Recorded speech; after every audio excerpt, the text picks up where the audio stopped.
শপথ নিয়েছেন, মাননীয় প্রধানমন্ত্রী আপনাকে শপথ করিয়েছেন, আপনার স্যার প্রথম কাজ কি দেখেন, গত 2-3 দিন ধরেই তো বলছি, আপনারা তো গত 2-3 দিন ধরে আমার বাসায় গিয়ে আমাকে এগুলা জানতে চাচ্ছেন।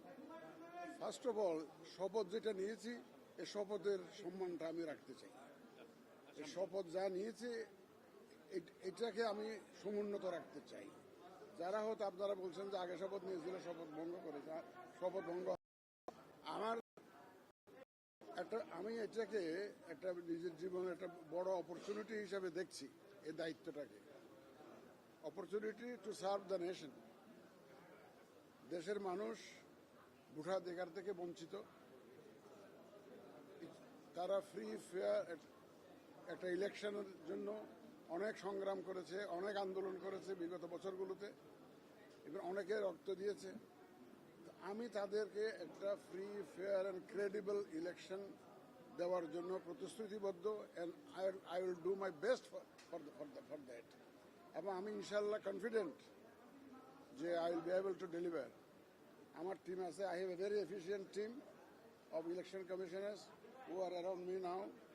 তো ইনশাল্লাহ আমরা সবাই মিলে, আপনাদের সবার সহযোগিতা নিয়েই কিন্তু আমাকে করতে হবে। আমরা একা পারবো না, কিন্তু সহযোগিতা লাগবে, রাজনৈতিক দলগুলোর সহযোগিতা লাগবে, সবার সহযোগিতা নিয়ে ইনশাল্লাহ আমরা এই জাতিকে একটা free fair and credible election আমরা ইনশাল্লাহ উপহার দেব। এখন সংস্কার কমিশন কাজ করছে, সেই পর্যায়ে আপনারা কি এই কমিশনের সংস্কার কাজ শেষে না করবেন, নাকি আপনারা দেখবেন যে কি অবস্থা? দেখেন, সংস্কার একটা চলমান প্রক্রিয়া, কিন্তু একটা ইলেকশন করতে গেলে আমাকে তো কিছু এসেনশিয়াল সংস্কার তো লাগবে। ফর এক্সাম্পল একটা ধরেন, এখন নানা রকম কথা হচ্ছে, কেউ বলছে প্রপোর্শনাল রিপ্রেজেন্টেশন, কেউ বলে যে first pass the post system, আগের সিস্টেমে ইলেকশন। এটা যদি আপনার কনস্টিটিউশনে যদি এটা যদি ফয়সালা না হয়, আমরা ইলেকশনটা করবো কিভাবে?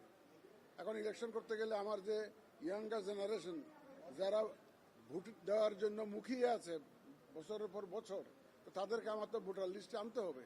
সুতরাং ভোটার লিস্ট করতে হবে, এবং maybe there will be some reforms needed here and there. এখন কোথায় কোথায় রিফর্মস দরকার হবে, ইন্টারভেনশন দরকার হবে, সেটা তো আমরা রেডিলি পাবো ইনশাল্লাহ, যেহেতু একটা রিফর্মস কমিশন কাজ করছে ইলেকশন কমিশনকে রিফর্ম করার জন্য।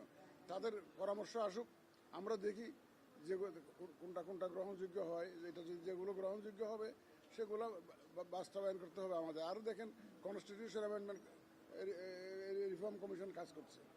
They will also have lot of suggestions about the constitution. By constitution ঠিক না করে, I am a product, my team is a product of the constitution. এই কনস্টিটিউশনটা যদি ঠিক না হয়, তাহলে আমাদের যাত্রা তো আমরা এলোপাথারি হয়ে যাবে। কনস্টিটিউশন রিফর্মস কমিশনটা কাজ করছে, সুতরাং এটাও শেষ হোক, সব সুপারিশগুলো আসুক। বেশি দিন তো নাই, ওনারা তো সরকার বলছে ডিসেম্বর পর্যন্ত টাইম দিয়েছে। ইটস নট ফার অ্যাওয়ে, অতি অল্প সময়। আপনারা আশ্বস্ত থাকুন, ইনশাল্লাহ আমাদের নিয়ত সহি, উই আর কনফিডেন্ট ইনশাল্লাহ we will be able to deliver. আর এবারের মতো একটা সুযোগ আগে ছিল না, কি সুযোগ জানেন আপনারা? সেই সুযোগটা হচ্ছে শুধু আমরা না, রাজনৈতিক দলগুলো যারা ইলেকশন করবেন 15-16 বছর ধরে বলে আসতেছেন আমরা ভোটের অধিকার চাই, আমরা অবাধে ভোট দিতে চাই। সুতরাং তাদেরকে আমরা সাথে পাবো, এবং তাদের ডিমান্ডটাকে আমরা বাস্তবায়নে সহযোগিতা করব তাদের। সুতরাং আমাদের তার কোনো অসুবিধা নেই, তারাও জাতির কাছে ওয়াদাবদ্ধ। আজকে আর না, আমরা এখন ইলেকশন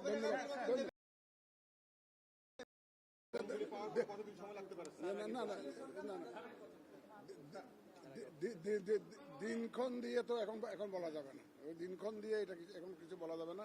আমরা কিছু কিছু রিফর্ম যেগুলো দরকার আছে সেগুলো করে আগে আমি দায়িত্বটা নেই, এটা বুঝে নিই, কাজকর্মটা বুঝে নিই। আমাকে এটা বুঝতে তো দিবেন ভাই। না, উনি বলেছেন যে he will give full cooperation to the election commission.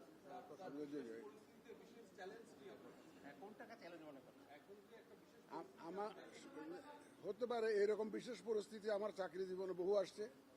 আমি তথ্য মন্ত্রণালয়ের সচিব ছিলাম, জ্বালানি মন্ত্রণালয়ের সচিব ছিলাম, স্বাস্থ্য মন্ত্রণালয়ের সচিব ছিলাম, বহু চ্যালেঞ্জ দেখেছি এবং ইনশাল্লাহ সাকসেসফুলি মোকাবেলা করেছে। চ্যালেঞ্জ মোকাবেলা করার সাহস এবং অভিজ্ঞতা আমার আছে। সুতরাং আমি ইনশাল্লাহ যে কোনো ধরনের চ্যালেঞ্জ আসুক, সংশ্লিষ্ট সবাইকে নিয়ে ইনশাল্লাহ we will overcome those challenges. Thank you. Second question sir, একটা মিনিট, সংস্কার ক্ষেত্রে সংস্কার কমিশনের সুপারিশ আসা পর্যন্ত অপেক্ষা করবেন? এটা সুপারিশটা আসে যাবে তো আপনার এই ডিসেম্বরেই, টাইম তো বেশি দিন নাই। ওরা স্যার আওয়ামী লীগকে কি নির্বাচনে আনবেন এরকম কোনো ইচ্ছা আছে? এটা it is premature for me two comment on this. অনেক বিতর্ক চলছে, বিতর্কের একটা ফয়সালা হোক, কিন্তু তাহলে আপনারাও দেখতে পাবেন যখন ফয়সালা হবে। চলো আমরা যাই, এখন পরে কথা হবে আপনাদের সাথে। আসসালামু আলাইকুম। Congratulations once again. Thank you.